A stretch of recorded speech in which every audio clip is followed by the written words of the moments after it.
உலுஸ்லாங்கூரில் 2 கோழி அறுக்கும் மையங்களில் ஓப்ராசித்துகா சோதனை நடவடிக்கை மேற்கொள்ளப்பட்டதில் ஒரு மையத்திற்கு சீல் வைக்கப்பட்டது.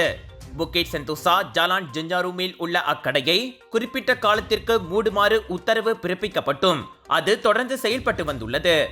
இதையடுத்து 11 எரிவாயு தூம்புகள், கோழி வெட்டும் இயந்திரம் உள்ளிட்ட பொருட்கள் சீல் வைக்கப்பட்டன. இவ்வேளையில் குவாலகுபுபாருவில் சோதனை நடத்தப்பட்ட 2வது கடையில் கோழி அறுப்பு பணிகள் முடிவடைந்து அவ்வளாகம் சுத்தமாக இருந்தது. என்றாலும் அதன் உரிமையாளருக்கு முறையான வியாபார உரிமம் இல்லாதது கண்டுபிடிக்கப்பட்டது.